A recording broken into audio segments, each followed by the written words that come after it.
Hello, everybody. We are so thrilled to have you join us tonight. I'm Tracy Ashworth. I'm the Director of Business Relationship Development, and I am just thrilled to have Christopher Deeg, Marilyn Sanders, and Linda Myers present to us from North Star. They have so much to talk about tonight, so I am going to manage the waiting room and turn over announcements and housekeeping to Michael Lossoff, our Director of Professional Development at Yellowbrick. Hey, good evening, and thanks for joining us. And once again, we're happy to bring you our monthly series, or it happens mostly monthly, of Colleagues in Conversations, where we seek to put before you some really compelling and interesting discussions about topics of interest. And I think you'll find tonight's discussion a real treat. It's something we've been working on for a while. If somebody has their, all right, you got that, Tracy? Yeah. I'm going to, if you can mute for me, that would be great. If you're not already muted. All right.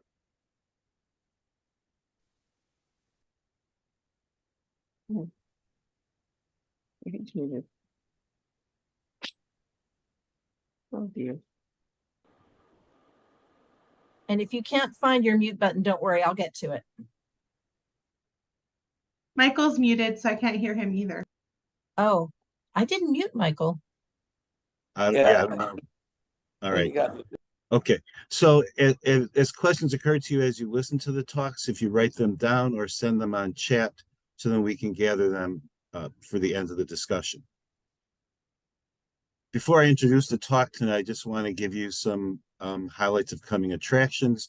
About a month from today, September 27th, Carolyn Wolf will talk to us, and she's an attorney in mental health and the law, and she specializes in guiding families through the complex legal landscape of a lot of issues regarding mental health and the law and people with serious mental illness. So I think we'll find it interesting.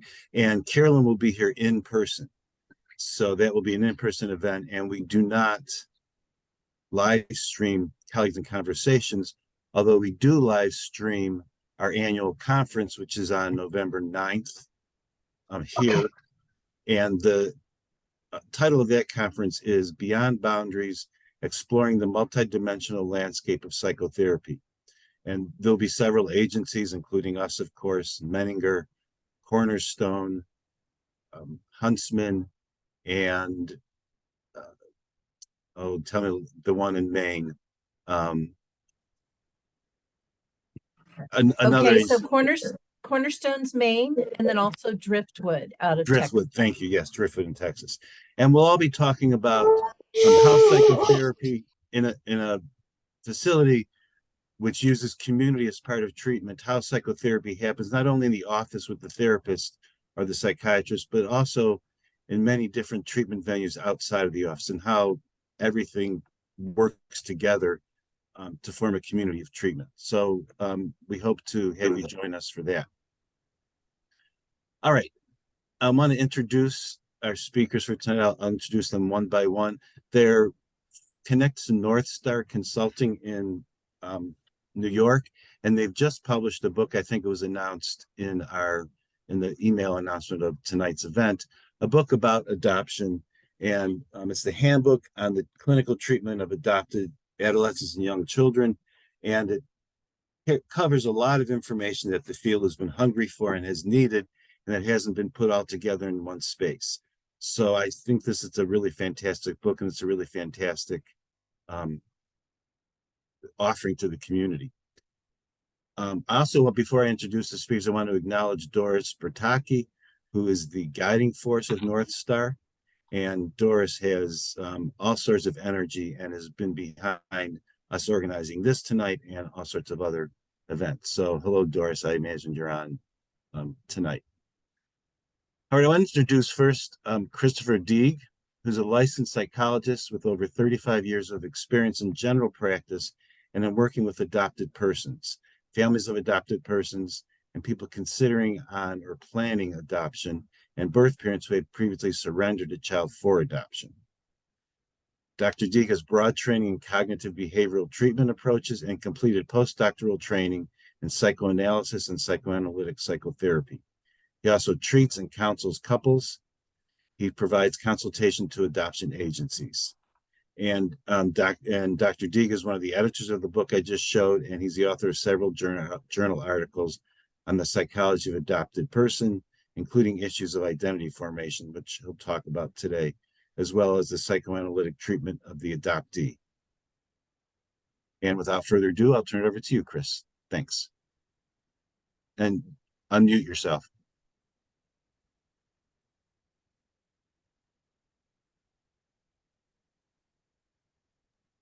All right.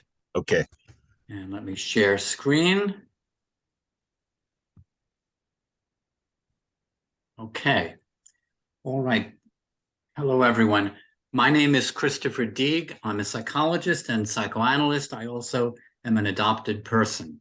I'm going to be speaking to you today about the inner world of the adoptee as it extends from trauma to treatment.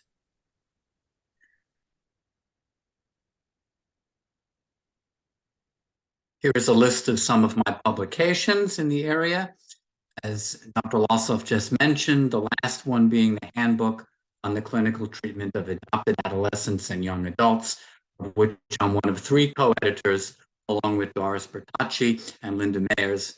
The Mayers will be speaking to you later. My approach is, it comes from a branch of psychoanalytic theory known as object relations theory, which has its roots back to the picture of the cranky-looking guy on the left, who's Sigmund Freud, through Edith Jacobson, Margaret Mahler, and finally Otto Kernberg. When I listen to adopted patients in psychoanalytic treatment, when I read the literature on adoption, when I read literature that has an adoption theme, like the plays of Edward Albee, several themes reoccur. That the adoptee has feelings of loss or feeling lost, abandonment fears, identity confusion, and attachment difficulties. I see these issues as derivatives of a central unconscious story that's repeatedly told in the patient's relationship to friends, lovers, spouses, children, and ultimately therapists. I believe this unconscious story reflects the underlying object relation between birth parent and adoptee. I've attempted to account for the origin of this relationship, to demonstrate its importance as a defense that's centrally utilized by the adopted person throughout their lives. And I've tried to demonstrate the centrality of this object relation in understanding the crucial issue of identity formation. I've also demonstrated the presence of this object relation in the treatment of the adoptee. The adoptee has the unique circumstance of confronting the fact of 2 sets of parents, an original pair, absent yet indelible, and a secondary pair or single parent, present yet substitutive. I believe that a direct examination of the internalized relation of adoptee to birth parent is necessary for a complete understanding of the adopted individual. And I believe that this relationship exists for every adoptee who has been separated from their birth parent, and that the relative success of the adoptee in adapting to the full range of their experience is commensurate to the quality and maturational level of this internalized object relation. First problem, how do we account for the existence of an internalization of an object relation when the external person is absent and when there's been no postnatal external contact or very, very limited postnatal external contact? The relatively obvious solution is to suggest that the birth parent representation is made up of fantasies, primarily fantasy constructions based on idealized or devalued representations of external objects, notably the adoptive parents. And there is clinical evidence for this. You listen to the fantasies about the birth parent representation, and you hear characteristics of the adoptive parents within those characterizations. However, in 89, when I wrote this, I suggested that 9 months of existence within another person creates a bond, creates a prenatal bond, and that bond exists. And in addition to that, that the bond between the fetus and the birth mother also suggests that there's a biological symmetry between the birth mother and the fetus. And that biological symmetry pre-patterns the individual to fit comfortably into symbiosis with the mother and to accept maternal care from that individual. So this means that if the birth mother is absent, there's going to be an experience of loss. There's going to be expectations that have been dashed, and that this loss is going to be encoded in the psyche-soma, in the pre-psychological being of the fetus and of the newborn. Now, this doesn't mean that the newborn can't fit into symbiosis with other caretakers. Fetuses and newborns are built to last, and normal adaptational endowments ensure that the infant can enmesh with other caretakers, like the adoptive parent. Nevertheless, the original loss is encoded, and the adoptee comes to adoption not as a blank slate. Later, one more thing about this. As I said, I suggested this in 89. It was considered very speculative. Since then, there's been accruing experimental evidence that there is a bond between fetus and birth mother. Fetuses recognize the heartbeats, the voices, the amniotic fluid of the birth mother and prefer them. Later, the loss of the birth mother is organized by several fantasies.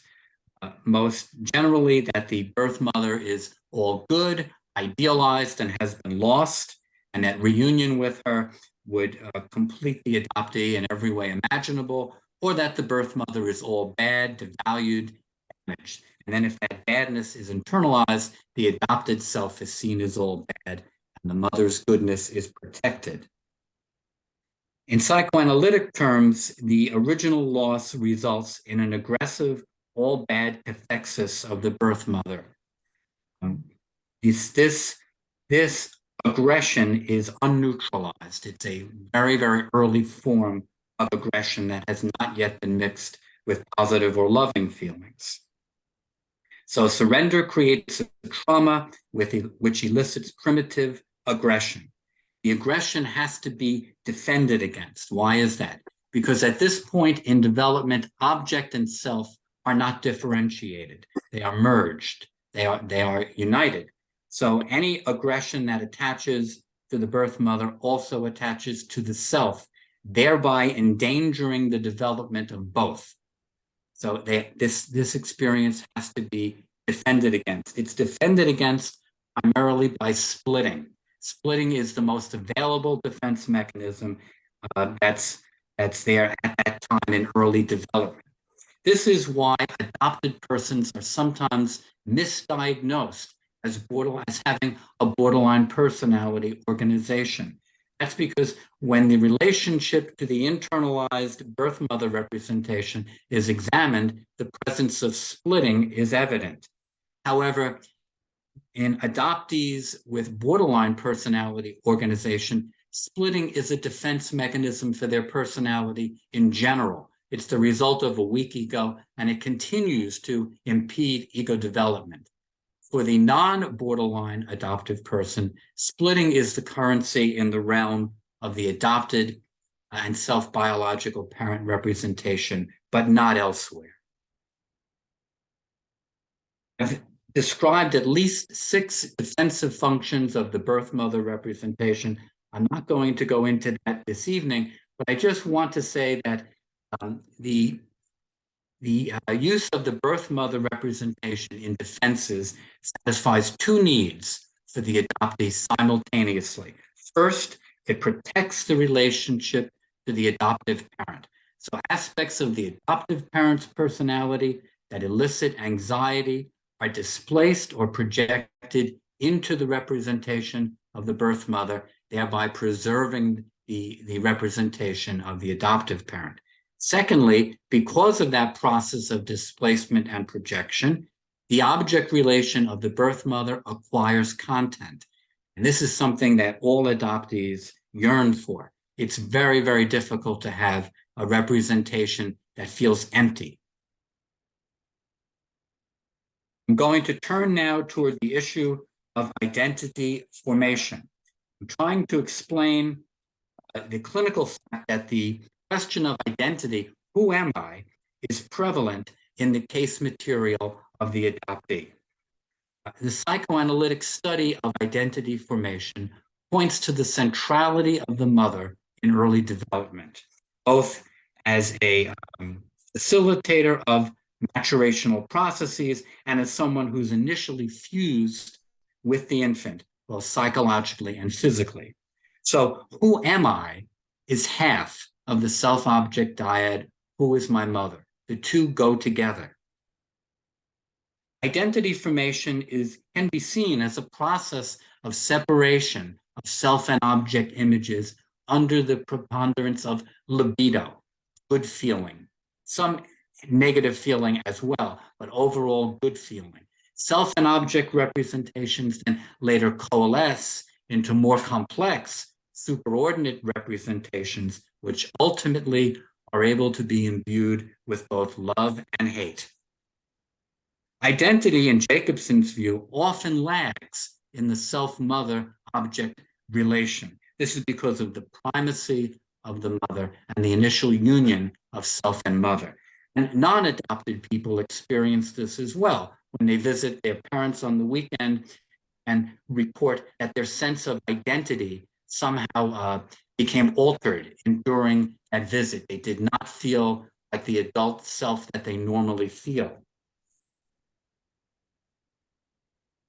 The problem for the adoptee is even greater because in identity formation, identity becomes consolidated through a series of limited experiences of gratification and limited experiences of frustration with the external person. That's what helps us separate from the internal representation of that person. For the adoptee, that external person is missing. Therefore, there is no external experience, and identity remains frozen or blocked. The consolidation of identity remains blocked in relationship to that person. When the birth parent representation has been used as a defensive alternative to actual experiences with the adoptive parents, then identity as a whole is blocked and suffers as a result. Sometimes in treatment, an adoptee may say, you know, I'm not that interested in finding my birth mother. I just want some information, medical information. I believe that even in cases like this, where the interest is nonchalant, this is an expression of it's a conscious derivative, the adaptational drive toward greater identity integration and identity. And that means that this drive is toward a healing of the split between all bad and all good mother and the self-images that are linked to these two. This is why external reunion with the birth mother, although it may trigger something positive in the life of the adopted person, is neither necessary nor sufficient for this healing. The reunion has to be internal for enduring change. And I'll talk about my own experience with this in just a little bit. So what happens in the treatment, in the psychoanalytic treatment of the adopted person? Well, the adoption and its derivatives are explored in the treatment, both in the symptoms as well as in the adaptation of the individual. It's explored both in the transference and outside of the transference in relationship to other people. The central relation of adopted self to birth parent is explored in all of its derivatives as possible. Sometimes, this is a word of caution, sometimes the therapist may make the error of considering anything that doesn't fit into adoption as extraneous and therefore of less value. The therapist has to exercise caution in remaining open to all aspects of the patient's life. The formulation of adoption as the core issue may further this error in that the therapist may begin to feel that anything that doesn't fit should be excluded. And the patient may get the tacit message, your adopted self is welcome here, but not the rest of you. And that can be very damaging because adoptees often throughout their lives have received the tacit or silent message, don't talk too much about adoption because it upsets people. So we don't want to give them the opposite message here. We want to include all aspects of their self and of their experience. In general, the interpretation of transference is complex. It's an assault on the patient's reality testing. The patient is given the message, your feelings toward me have their root in your feelings toward someone from your past that is now encoded within you. So there's a breakdown of present and past. There's a breakdown of inner and outer reality. For the adopted patient, this is made even more complex by the fact that there are two sets of parents that potentially are being projected or displaced in the transference. The mother or father who is referenced in the analyst's interpretation must be clarified. Biological, adoptive, or in many cases, some combination of the two. I call this the binary transference.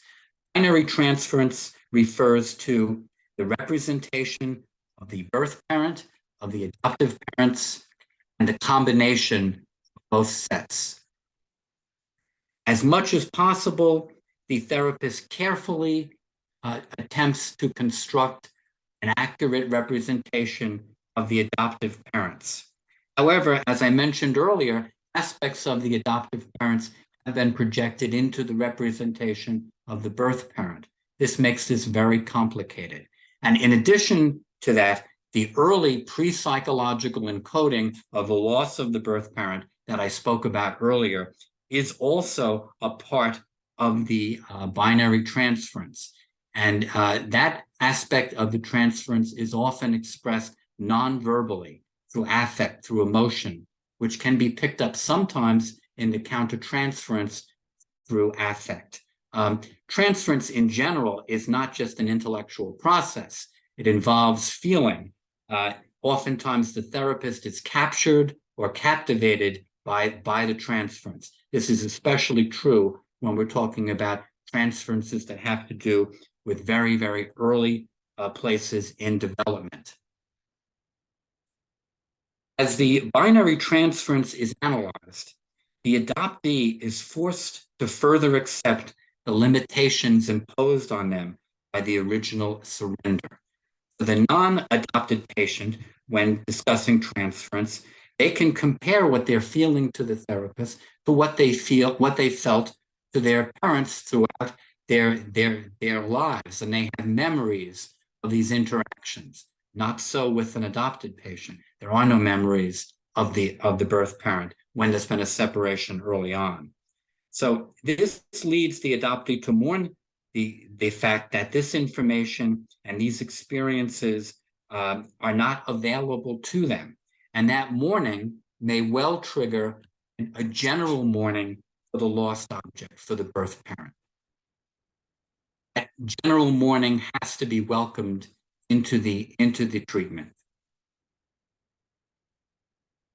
The ambiguity of the binary transference leads to the two central questions in the adoptee's treatment. Who am I? Who is my mother? The meditation is not merely intellectual.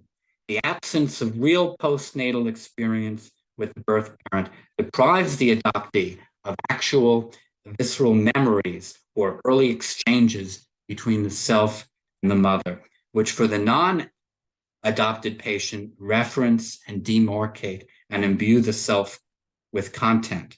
So the patient may begin to think that they are condemned to bearing a vague self-representation, in addition to a vague representation of their birth mother. What can we offer to the patient when this issue comes up? The answer is we can work with the self-representation and with the birth parent representation.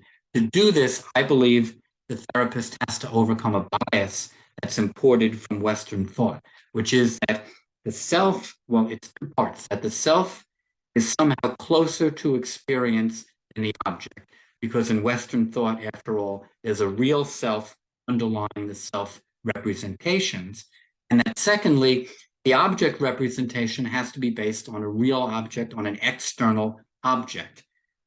My point here is that both self and object are representations. They're constructions. They're constructed by the patient to encode experience, both internal and external. The birth mother representation is therefore just as real and available to the therapeutic process. Birth parent representation is available and does not require ongoing contact with the birth mother. The representations can be analyzed in therapy through a focus on fantasy, the here and now, and transference. It's very important that the therapist consider birth parent representation as viable, as emerging, as a representation that is under construction. If the adopted patient is asked to speak of their feelings and fantasies regarding the birth parent as if engaged with an external object, the therapeutic clinical effect should be nearly the same as if the object were external, to bring the representation into current contemporary focus by the ego, to bring it up to the level of functioning of the rest of the personality. The patient may have difficulty with this and say that, fantasizing about someone that I've never met feels very strange to me. The patient basically is indicating that they have a worry, their internal representation is unavailable.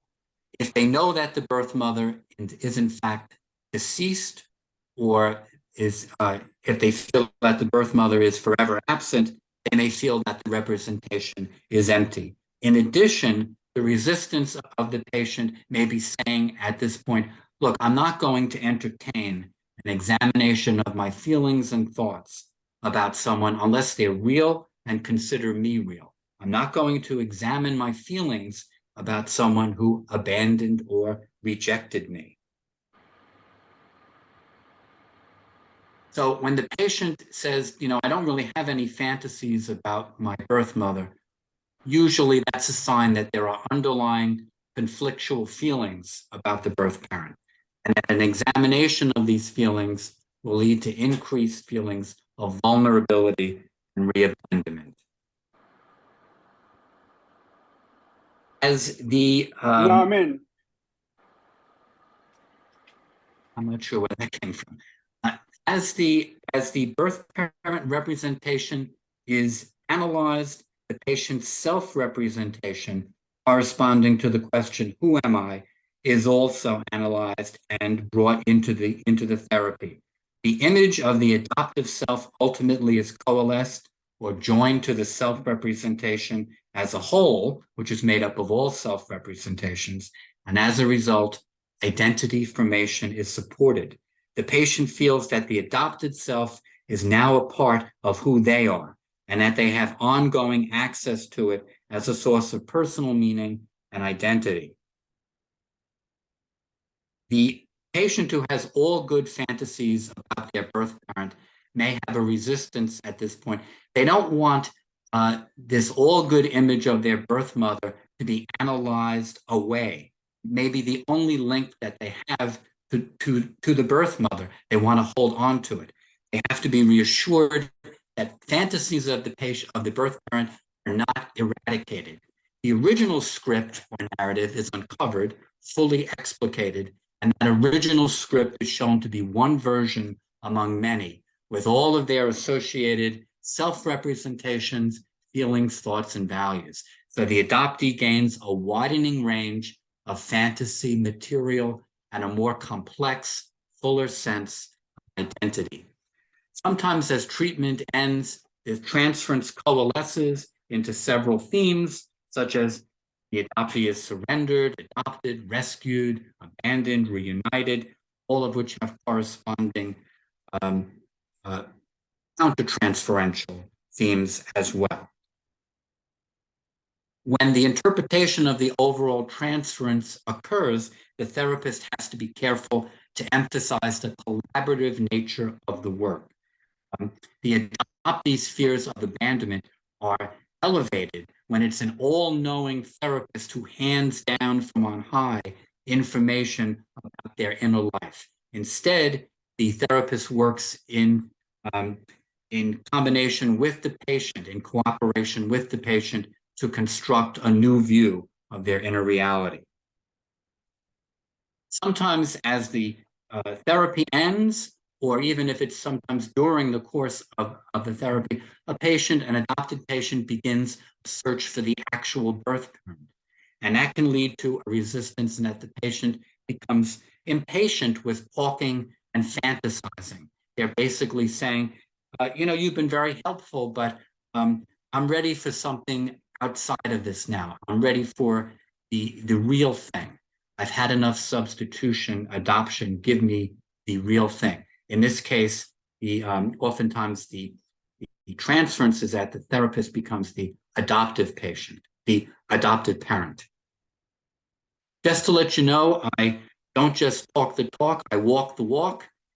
This is a picture of my reunion with my birth mother. And I can tell you that my inner representations of my birth mother did not vanish when I met the external birth mother. They still needed to be integrated into the rest of my personality and into my experiences with my birth mother. All right, that's it for me, and I thank you very much. I'm going to hand it back now to Michael.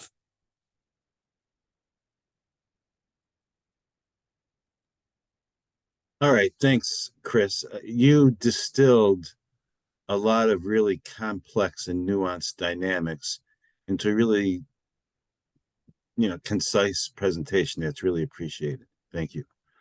Welcome. Next is Dr. Marilyn Sanders, who's a board-certified pediatrician and neonatologist caring for critically ill babies, infants, and their families. And she's also a professor of pediatrics at the UConn School of Medicine. She provides neurodevelopmental follow-up for babies and infants, and her scholarly interest is providing trauma-informed care to hospitalized newborns, infants, young children, and their families. Her focus is the impact of the autonomic nervous system's sense of safety, danger, or life threat on our emotions and behavior. She lectures throughout the US and Europe, and Dr. Sanders has authored papers and book chapters on trauma-informed care in the hospital setting. She has a new book with her co-author, Dr. George Thompson, on the polyvagal theory and the developing child, strengthening systems of care in kids, families, and communities. And I think Tracy has a link to that. And maybe Dr. Sanders, you can show the book if you have it with you. So I'll just turn it over to you, Dr. Sanders. Now, I'm really looking forward to your talk because it's coming outside of our direct field and hearing from pediatrics. So I really appreciate that. Lovely. Okay. There we go. Let's just get to slide show and we are off.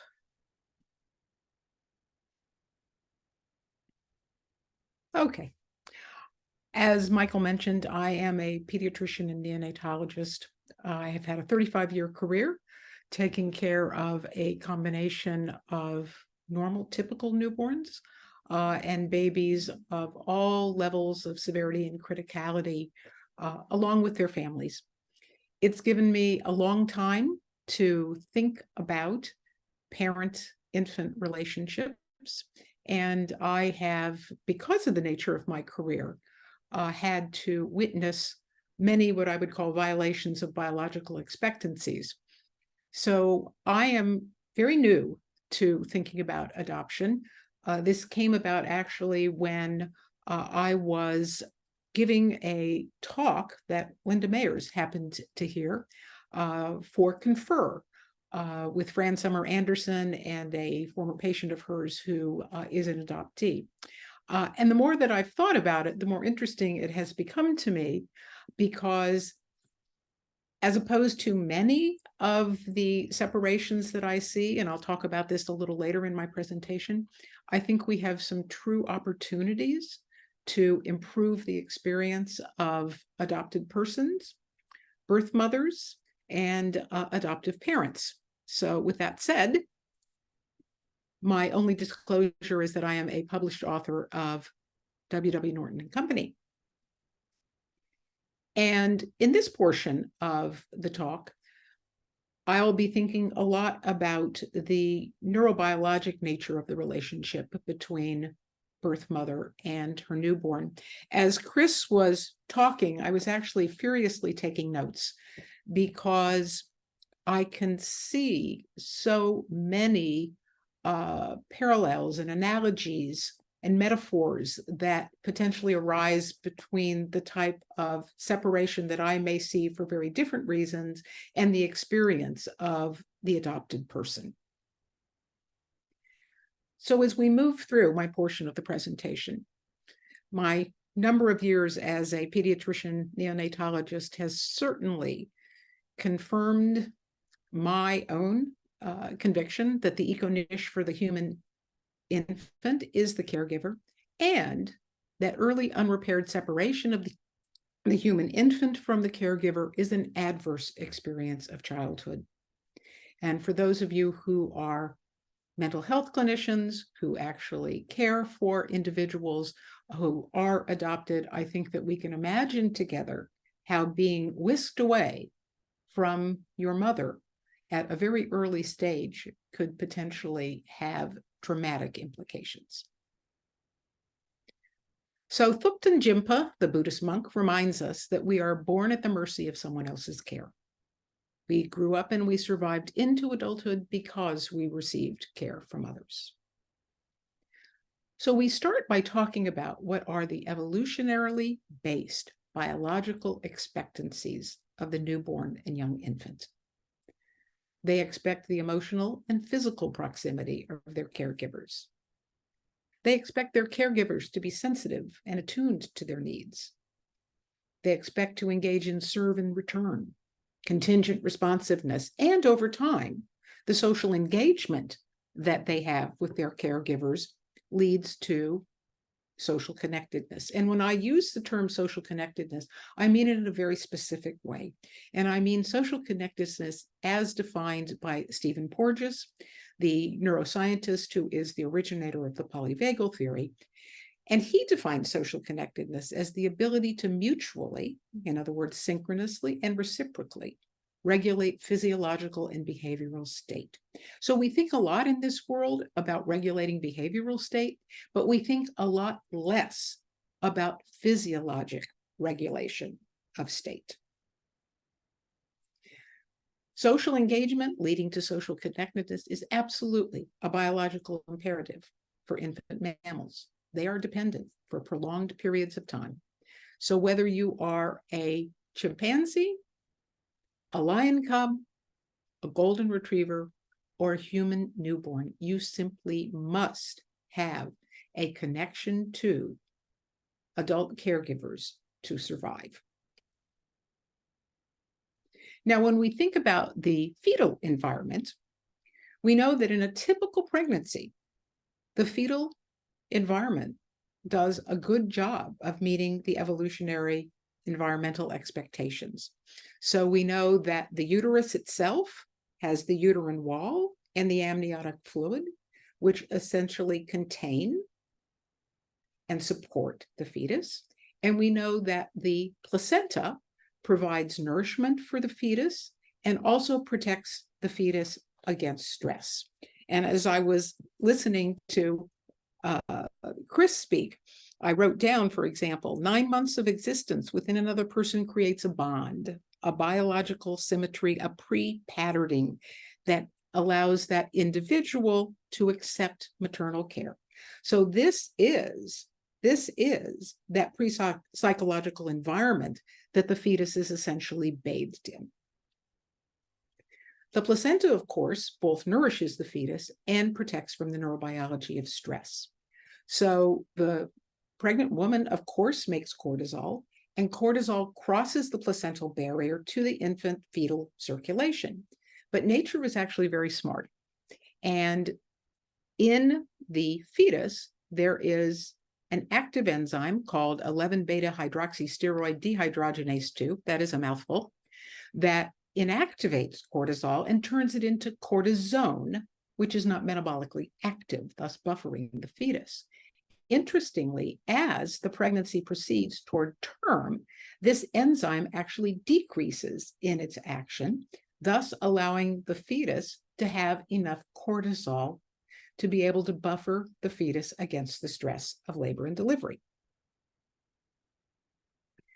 So the newborn's autonomic or automatic or unconscious nervous system, however you want to think about it, holds the memory of this expected environment.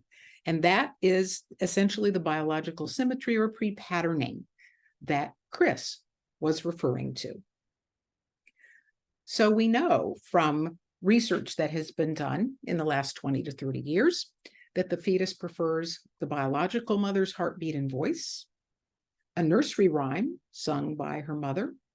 The newborn, who recently was a fetus, prefers the smell of her own mother's amniotic fluid, and a healthy fetus will actually preferentially turn toward a gauze soaked with her own mother's breast milk rather than another mother's breast milk. And then, of course, the scent of foods eaten by her mother are preferred as well.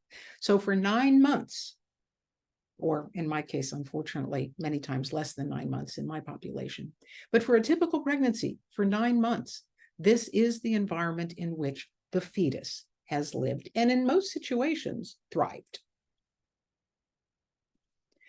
So once, of course, we leave the fetal environment, newborns, young infants still need to be protected, and the parental relationship is actually the second womb for the young child. And so the work of the 4th trimester that people refer to often, which is the 100 days after birth, is developing the relationships that are going to promote survival through safety, security, and social connectedness. So we are actually bred from an evolutionary standpoint to go from womb to chest and breast. And any deviation is a violation of an evolutionarily based biological expectancy. So when both infant and mother feel safe, mother's body remains the holding space for the fetus, now infant. And in a typical delivery, the baby's biological expectancies begin to be met. The baby is delivered. The baby typically goes to the mother's chest. The baby is in physical proximity to the mother. For most mothers, there is emotional proximity to the baby as well. The mother begins to develop a sensitivity and attunement very quickly to her baby's needs. There is contingent responsiveness. There is a dance that is well choreographed between newborns and their mothers. For example, if you look at a typical newborn will actually crawl to mother's nipple over a period of time, a typical healthy newborn. And of course, this is the beginning of the social engagement that will lead to social connectedness. But what happens? What happens when the baby is whisked away and biological expectations for both mother and baby are violated? Well, the threat detection system takes over. And Chris described it very well in the words of what adopted persons feel: abandonment, fear, loss. The infant autonomic, automatic, unconscious nervous system asks, when they are taken away, am I safe? And there is absolutely nothing more terrifying to an infant than aloneness. Winifred Gallagher, who is actually a science writer, writes about mother and offspring live in a biological state that has much in common with addiction. When they are parted, the infant does not just miss its mother. It experiences a physical and psychological withdrawal from a host of her sensory stimuli, not unlike the plight of a heroin addict who goes cold turkey.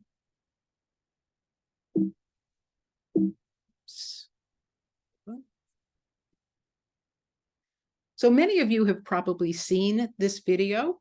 It's an absolutely beautiful video done of the reunion of a mother chimpanzee, Mahali, with her 2-day-old infant who was removed from her after an emergency cesarean section.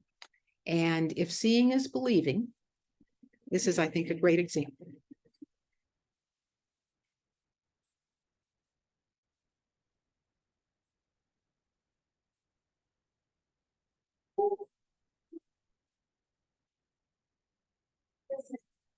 Oh my God.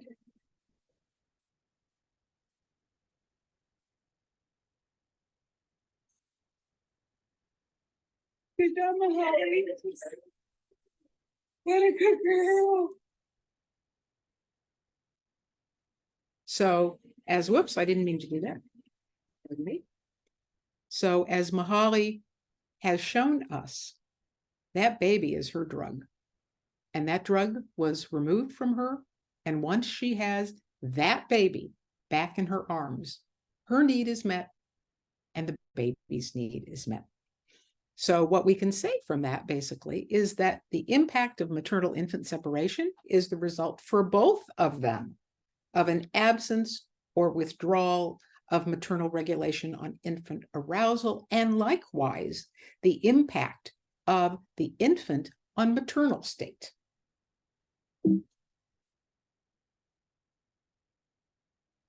So how does the evidence suggest that there might be a better way to meet the newborn's biological expectations in situations, for example, in which we anticipate some separation at some point? And here we look back to the research of Myron Hoffer, a developmental psychologist at Columbia. Dr. Hoffer is actually still alive and I think fairly well in his 90s. But he did work back in the 1990s looking at what he called hidden regulators of maternal-infant interaction. And Nils Bergman, who is a neonatologist, refers to Dr. Hoffer's work with this statement: all sensory inputs from the mother are necessary. Each has unique impact on a specific physiological aspect collectively over different periods of time. So what exactly was Dr. Hoffer's research? Well, as is so often in science, serendipity played a role. He did basic research with Sprague Dolly rats, and one day he came into his animal room to find that one of the mother rats had escaped her cage and was running all over, and the rat pups who were still in the cage were engaging in this absolute barrage of vocalization activity. So this led him to think about, well, is there a pattern of behavior when infants are separated from their mothers? And what he found in his systematic research is that if you separate a mother from her rat pups, the first thing that happens is that very quickly they engage in this ultrasonic vocalizations that just go absolutely crazy. And then over the next 24 hours, in a very orderly fashion, there are elevations in cortisol, in the behavioral reactivity of the rat pups. They engage in sucking as a way of trying to self-soothe. They are more aroused, measuring catecholamines, and at the same time, you can see there are diminutions in things like growth hormone that recovers over time, REM sleep, and thermogenesis, their own ability to keep themselves warm. So Dr. Hoffer went the next step and said, what can I do to prevent this? Is there some way of stopping these ultrasonic vocalizations after separation? And so he tried a number of different experimental paradigms. And the first thing that he did was he took a rubber rat and a battery so that the rat pups had something that perhaps approximated a rat and heat. There was no attenuation at all. Then he tried giving them some kind of furry type of substance to be on. There was a little bit of attenuation, but it was only when he had warmth, the fur, and the shavings from the rat cage, which of course brought the mother's smell, that he could get complete attenuation. And from this, he concluded that what we have in the newborn mother relationship is essentially a package of regulators that together are necessary for the well-being of the newborn. Bergman, who's a neonatologist, went on to ask us to think about moving from the neuroscience craze of the late 20th century and beginning of the 21st century to thinking about instead nurture science. And he defines nurture as including all those ecological elements, specifically the interactions between the organisms and their physical environment. And for the newly human newborn, that environment includes the mother's body, and the mother's ecology includes the family. And he goes on in his work, and I highly recommend these papers too. They're very good and easy reading, to talk about the different characteristics of nurture science versus neuroscience. So we all know about, the first 1,000 days, the first 3 years, and they are important. But the goal of this regulatory mechanism, when you think about it, and probably most of us who were influenced by neuroscience think about, well, we teach our children to self-regulate, right? That's the goal. We think about cortical activity. We think about sociology, psychology, genetics, and all of the Michael Meany and Bruce McEwen work on toxic stress and allostasis. The goal, the intervention target, which is so interesting, is calming sympathetic activity. The outcomes are attachment and cognition, and the key objectives are self-actualization and independence. When, however, we think from a nurture science perspective, we think about the first 1,000 minutes or first 3 days and how they set the stage for the first 3 years of a child's life. We think about co-regulation as opposed to self-regulation. Self-regulation comes, but co-regulation is what the infant and young child need.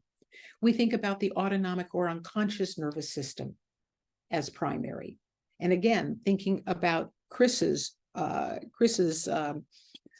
talk and thinking about his comments about the birth mother and thinking about how the fetus has an environment in which that fetus's autonomic nervous system is bathed. The theoretical roots for nurture science include biology, anthropology, polyvagal theory. The intervention target, rather than calming sympathetic activity, is boosting parasympathetic activity, boosting vagal tone.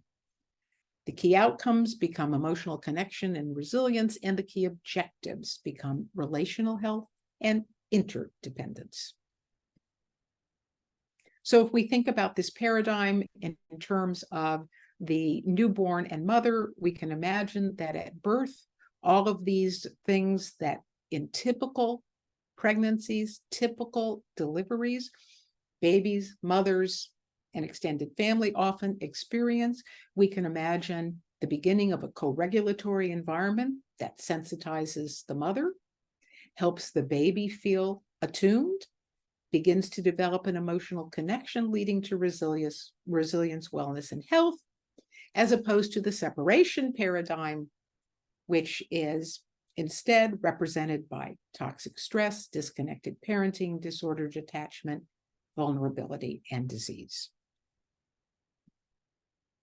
So one way and one intervention that there has been a lot of research supporting in terms of its impact both on short and longer term outcomes is the notion of the sacred hour, which is the intervention in which, and actually Bergman would say it's not an intervention, it is the eco-niche for the baby. It's the baby's natural environment that all babies should go skin to skin for at least 1 interrupted hour after birth.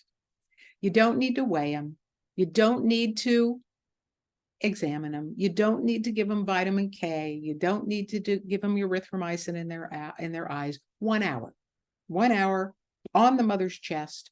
There is research suggesting that this increases the physiologic stability of the dyad, promotes maternal attachment behaviors, protects against the negative effects of maternal-infant separation, promotes optimal brain development, and increases breastfeeding rates and duration.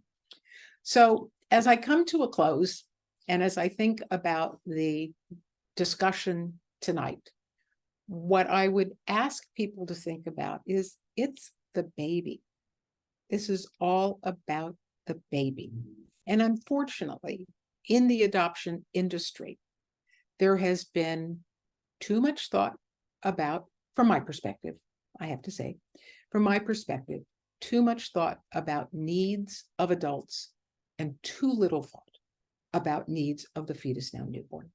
So the question is, how can we potentially prevent or repair these disruptions of connectedness that are associated with the traditional paradigm of the baby who is going to be adopted, essentially gets whisked away from the mother. And I realize that this may sound somewhat heretical to people, but I don't think it's any more heretical than any number of things that I do in my business that are difficult in the short run, but are definitely indicated in the long run to promote a baby's well-being. For the birth mother, I ask myself, can we encourage birth mothers, irrespective of their post-birth plans? I understand there need to be exceptions to this, of course, or their expectations to engage the fetal and newborn sensory systems, to sing and talk to the fetus, to provide skin-to-skin care post-delivery, to pump breast milk to give to the baby who is going to be adopted. For the intended parents, adoptive parents, I would ask them to think about, well, who now engages the fetal sensory system to promote the birth mother sensory environment for the baby, along with contact between the intended parents and the baby, to make sure that skin to skin is starting after delivery, and to plan for ongoing sensory stimulation. And I just have to ask myself, listening to Chris as I did, and I wrote down, well, what if the birth mother is actually present for the baby after birth? Will loss be encoded in the same way for persons who are adopted? And at this point, I just come obviously back around to my premise that the eco-niche for the human infant is the caregiver, and that early unrepaired separation of the human infant from their caregiver is an adverse experience of childhood. And thank you very much. This will be a lovely evening. Thank you, Dr. Sanders. I think listening to you adds dimension to how we in the therapist field, who think all the time, as you noted, about attachment systems, it adds some really compelling dimension to that. And the idea of nurture science, it's really compelling. Okay, our next speaker is Linda Mayers, and she's going to talk to us about her personal experience, which is something that I really appreciated about North Star Group, is that they all have a personal connection to adoption and their willingness to bring that into their work. And that really makes it very real. So Linda is a licensed clinical psychologist and psychoanalyst in private practice in New York, and has worked for most of her career with adoptive families and adopted people of all ages. She's an adjunct associate professor at LaGuardia Community College, City University of New York, and she's a member of the editorial board of the Journal of Infant, Child, and Adolescent Psychotherapy, and editorial reader of the International Forum of Psychoanalysis. She has an ongoing interest in the developmental complexities of adopted individuals throughout the lifespan. Okay, Linda, thanks. Okay, I'm just going to be reading my paper this evening. I don't have any slides or videos, but I did just want to say thank you for having us, Yellowbrick. This is a wonderful opportunity for us. But I just wanted to say one thing before I started. Chris, Marilyn, and I did not consult with each other when we wrote our papers. And what's fascinating is how we all ended up basically on the same page.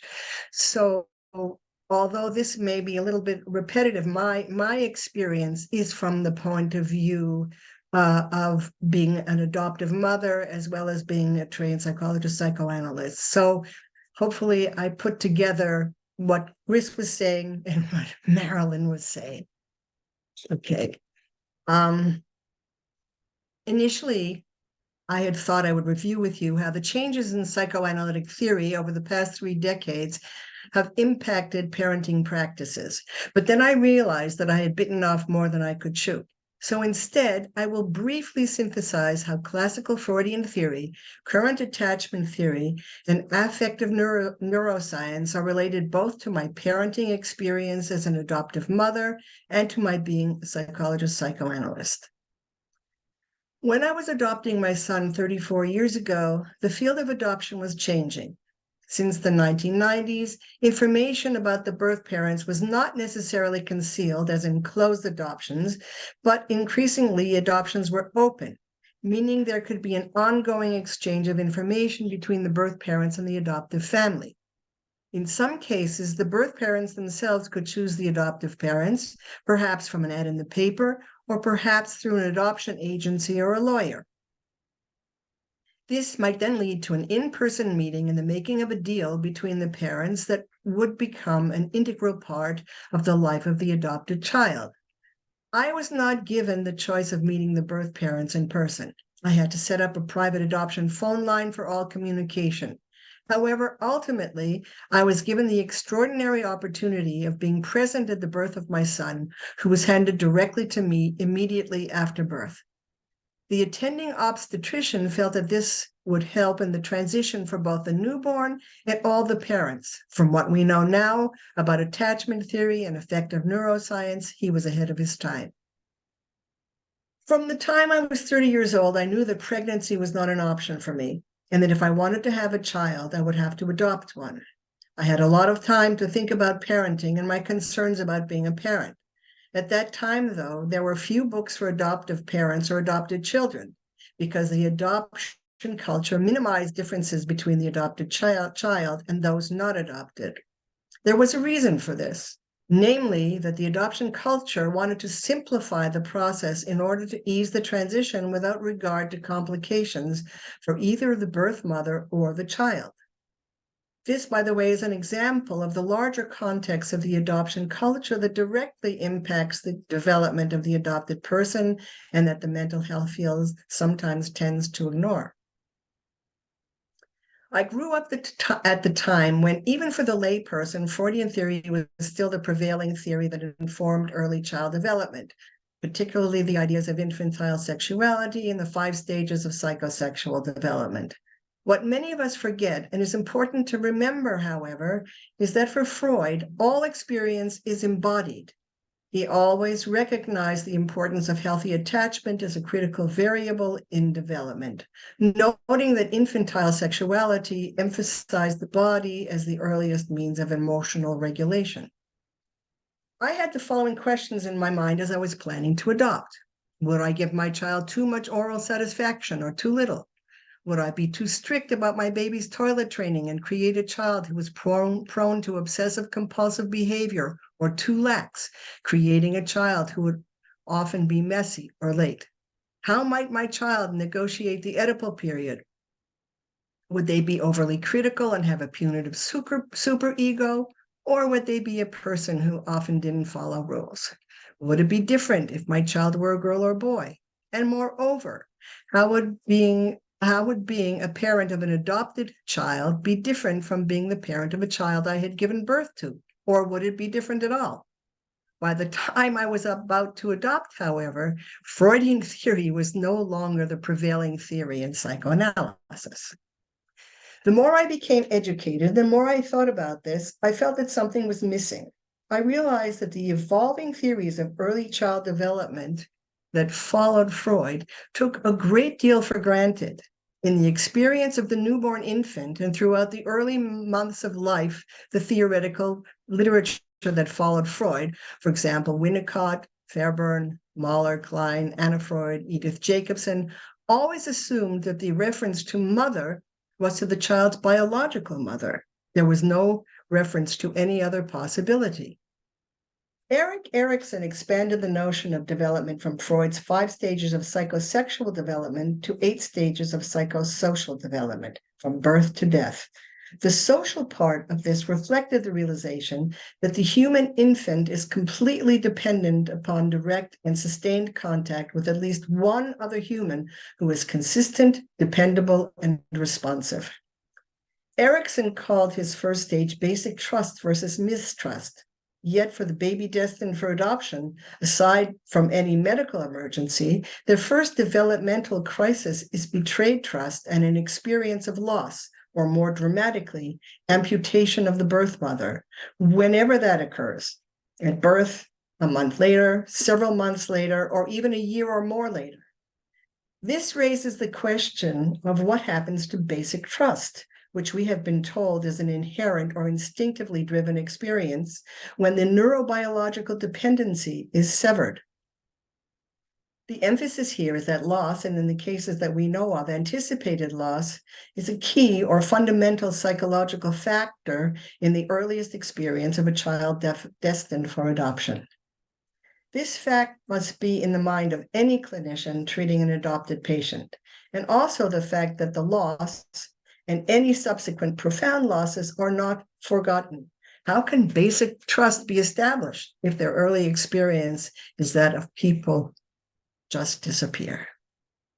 The idea of loss was not something I had originally thought about, given the prevailing adoption culture at the time, but in reading Bowlby's work, I became aware of how the loss of the relationship with the mother, even though it might be only temporary, could lead to a profound miasmic depression in infants.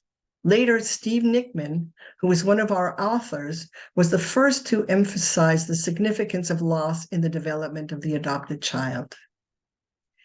Since the 1950s, the psychoanalytic community has steadily moved from ego psychology and object relations toward the intersubjective and relational theories.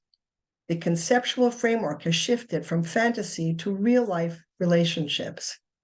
The early attachment studies of Bowlby and Ainsworth, for example, led to an empirically based literature showing overwhelming evidence in support of the role of attachment as a critical construct in personality development.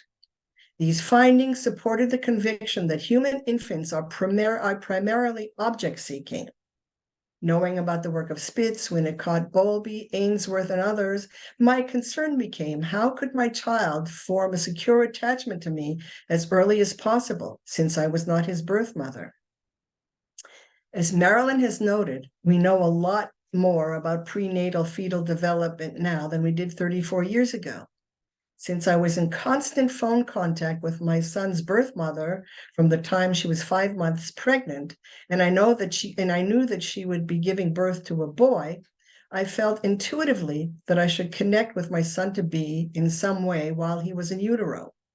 I would have her put the phone on her belly so that I could talk with him on a regular basis so that he could know the sound of my voice, and I would address him by the name I had chosen for him. I also felt that I should be able to hold him and have skin-to-skin contact as soon after his birth as possible. As it turned out, this is supported by recent neuroscientific studies that found that starting from uterine life, there's a neurophysiologically based mutual affective regulation between mother and child, which results in continuous synchronization and subsequently in their early bonding, which of course both Marilyn and Chris have mentioned this evening.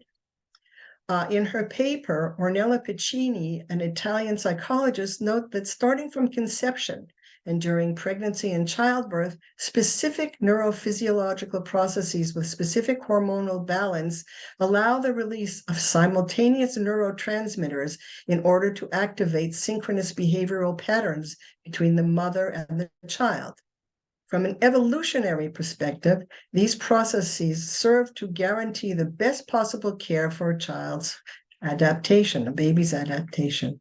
According to Piccini, one of the most important moments in which it is possible to observe these synchronous behavioral patterns is childbirth, the first encounter between mother and child, when both are eyes to eyes, skin to skin, and they explore each other.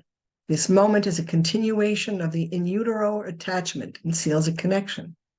According to Fonagy, the human infant's life begins in an unorganized state, subject to internal and external pressures. The primary psychological work of the infant, therefore, is to bind these pressures and the excitation they cause. According to Friedman and Winnicott, among others, these excitations are organized through identification with psychically based images of the human face and voice. This is why eye contact and synchronicity of facial expressions between mother and child are so important for infants. The baby sees himself or herself for the first time in the eyes of this other. This then serves as the foundation for higher development. In a recent paper, Kirsch and Buchholz analyzed the role of oxytocin, the love hormone, known for its involvement in affiliation behaviors. Theoretically, this creates a link between affective neuroscience, attachment theory, and Freudian drives. One of the distinctive features of oxytocin is that its release at the same time in both the infant and the mother leads to a sense of bodily pleasure and safety that accompanies looking at each other or touching. Israeli studies have found that a woman does not necessarily have to have recently given birth to produce a greater amount of oxytocin, because oxytocin is optimally released as a result of body contact and intimacy. That is, more oxytocin is produced based on physical contact alone. I admit to having a vested interest in believing this, even though the research has not yet been done with adoptive parents. So, what does all of this have to do with my own experience in adopting my son immediately after birth? All of what I have just reviewed pertains to early childhood development. In fact, this is as far as most of the research and literature that I have reviewed goes, namely pre-adolescence. We've gotten stuck on thinking how attachment and fundamental early traumatic loss are the primary developmental crises for the adopted person, and essentially we have not proceeded very far beyond that. As our book emphasizes and describes at great length, there are at least 2 additional developmental complexities that await the adopted person during adolescence and young adulthood, as Chris, as you know, has mentioned. One is the complexities of their identity, both physically and psychologically. And 2, the complexities of their psychosexual development. Our book discusses in detail the many ways in which adoption themes become prominent in the internal life of the adolescent and young adult, regardless of the degree to which this may be conscious or unconscious. The larger identity concerns include the complexities of their identification with the representations of both sets of parents, as Chris discussed. Also, as is generally the case in adolescence, the adopted person experiences significant bodily changes that are often automatically associated with the birth parents whom they may have never met. These identity issues become the driving force for those who begin to fantasize about actually meeting the birth family, some of whom go on to activate the search and may, in many cases, succeed in locating their birth family. This is now regarded as normative for adoptive people, but as in the case of my son, many others express a lack of interest in searching. Either way, it is considered normative. But for those who have actually met their birth parents, the clear consensus from their extensive feedback is that, regardless of any difficult information they must absorb, this experience was essential to their ability to move forward in their lives. These are only a few of the many complications in the internal life of the adopted person that the non-adopted person never experiences and never has to think about. In summary, there is a need for much more study, attention to detail, and interdisciplinary discourse regarding adoption issues. And it is incumbent on the clinician to be aware of these multiple complex issues as the adopted patient experiences them. Thank you. Okay. Thank you, Linda. It was compelling. All right. I want to encourage the audience to send your questions via chat, or you could raise your hand. I think there's a raise hand icon, and then we can get to you via video. I do have a question from Elizabeth Shelton. She asks, what happens when the birth, and similar to what you have been talking about, Linda and Marilyn, what happens when the birth mother is present after adoption? And you can address this as well, Chris, of course, particularly from my perspective, when they are adopted as older children, such as from foster care.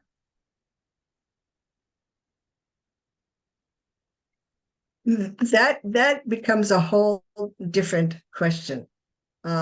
Because when you have a kid who's been adopted from foster care, very often they have gone through a certain number of foster placements, not necessarily just one. So the question becomes about the nature of the attachment and how positive or negative that is going to be. When you have kinship adoptions, of course, that might prove to be somewhat different because you might have a continuity of care over time, right? But foster care can prove to be rather problematic, particularly in terms of, as Chris was talking about, self-representation, attachment. And please jump in, Chris, Marilyn. Sure. Yeah, I wanted to say that it depends on the quality of the interaction with the birth parent, and not only the quality of the interaction with the birth parent, how that's internalized by the adopted person, but also what the both explicit and silent messages of the environment around the birth parent are given to the adopted person.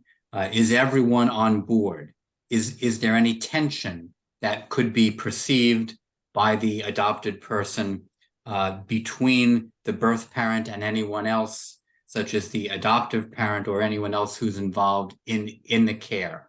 I believe that all of that can become internalized.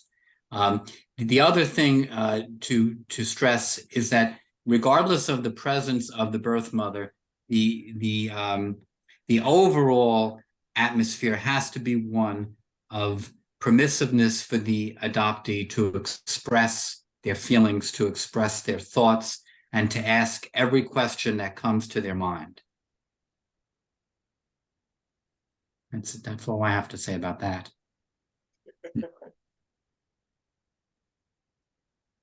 Elizabeth also asks, I think interestingly, do you have any information or insight on the effects of adoptive mothers nursing their children by stimulating their own milk production? I know that happens, but I don't have any information about that because I never consider that as a possibility. So I didn't do all the research that was required. So I know that there is certainly a move in some communities, particularly the LGBTQ community, to talk about chest feeding rather than breastfeeding. I have certainly seen adoptive mothers. I've never seen them actually try to lactate, although some do. It would be a laborious process. But there certainly are other ways. So, for example, there's something called a supplemental nurser, where anybody, a woman, a man, whomever, can actually wear a little device that holds milk in it, that has a little tube that goes into the baby's mouth, can have it actually, it gets taped typically to their nipple, and the baby can receive nourishment from an individual who is not lactating. And I have seen adoptive parents do that in the NICU. And I would think that they probably get a significant amount of satisfaction from it. And the baby gets the experience of being on a nipple and being warm and cozy. And so, but I don't know. I mean, it's the type of thing where anything that you would hear would probably be qualitative in nature. There's not going to be big studies. Yeah, and I think the emphasis here is, from my perspective, attenuating the experience of loss, not eliminating it. Mm-hmm. I don't know that would be possible, but certainly the things that we're talking about are a step in the direction of recognizing that there's been a loss and doing things that will help to some extent metabolize that loss. Well, the newborn autonomic nervous system will have a memory of whatever contact there is in the newborn period of time. And I would like to think that if we could move to a paradigm in which people are really thinking about both the short-term and then the longer-term needs of the adopted person, that in a thoughtful way, and I think Doris had asked me and thought that probably somebody would ask, well, is there an optimal time to separate a birth mother and her infant? And I don't think we can talk about an optimal time. I think what we could talk about probably are conditions, and what I could imagine in my Pollyanna sort of utopian world, I could imagine a baby who gets the experience of being with the birth mother and the adoptive parents, with a sort of gradual transition from birth mother to adopted parents, and perhaps something like providing breast milk to be a link for that baby, and perhaps even for the older child or adult who struggles with this sense of abandonment and loss. I don't know. You all are the experts of, what would it mean to an adopted person to know, for example, that the birth mother provided breast milk, provided, this very important basic nutrition. I don't know. It's purely speculative on my part. The problem is that none of us yet know, for the simple reason that none of this research has been done. And that's why I hate to keep pushing our book. No, I don't really hate to keep pushing our book, but that's not the point of this. But what we have realized is that when we talk about adoption and the impact of adoption, we really are only talking, as I mentioned, about little guys. We have not considered what the effect will be on, or has been on, adolescents and young adults. So we have a lot of research to do to really try to understand those very questions that you're raising, Marilyn. I mean, I think it has to start with educating the adoption industry. 100%. And probably starting with the not-for-profit adoption agencies like Catholic Family Services, Lutheran Family Services, Jewish Family Services. They're going to be your best audience. You know, the people who are the private adoption agencies that are profit making, their goal is to bring babies and intended parents together. And I don't know how thoughtful they are about it. I simply don't. You all perhaps might have more experience with them. They're not particularly thoughtful, and that's been the problem. Their aims are diametrically opposed to the aim to make it all about the infant. Their aim is to bring that infant as quickly away from the birth parent as possible into the arms of the adoptive parent and to complete the transaction. It is very transactional for some of them, absolutely transactional. But I do think, at least in my limited experience, there are adoptive parents who are thoughtful enough that if they had the right information in hand would make different choices, perhaps. Yes, 100% correct. I agree with that as well. So, I mean, kind of an offshoot of that in some way. Jessica Levine asks, any thoughts on working with adoptive parents who struggle with the idea of adoption as a loss or trauma? Yes, through my consultations from North Star with adoptive families, I think the first thing to understand is that adoptive parents struggling with the idea that the adoptee has experienced a loss makes sense, because unconsciously, I think many adoptive parents are afraid of their own possible loss, that they're adopting someone else's child who may leave them, even though they know that that's very, very, very unlikely. It practically never happens, but it's still, I believe, an unconscious fear.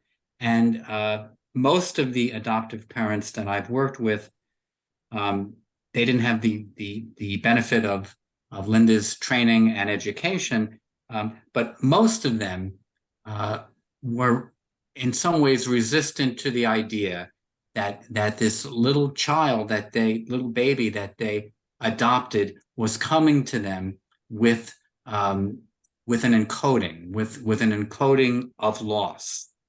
For years, the groups of adoptive parents encouraged people who are adopted to be called people who were adopted, not are adopted, as though it's been done, it's in the past, it's over with. And you can understand why adoptive parents would be motivated to see it in that manner. So I think adoptive parents need a lot of support. And I won't call it psychotherapy because that scares people away, but a degree of professional support as they approach the adoption, as they try and kind of formulate a sense of what their expectations are regarding their adopted infant.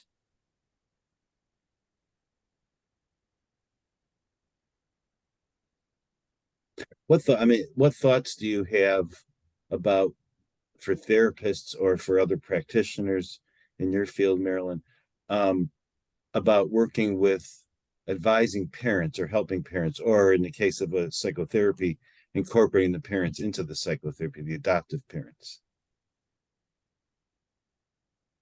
Well, I would just like to say one thing. I can't comment on therapy with adoptive parents or adopted persons, but I can put my plug in for all of you as mental health clinicians. Please take a birth history. You know, there is so much that can be wrapped up in things that somebody might not think to mention. Oh, I was a preemie. I spent, 8 weeks in a NICU, or, there are actually the particular situation of the previous talk that I gave was actually a woman who had been in therapy for chronic pain and didn't even think to mention to her therapist for some time that she was is adopted, pardon me. So, take that time, take a birth history. Everybody's got a birth history. Everybody's got a narrative about their birth. It could be pretty illuminating.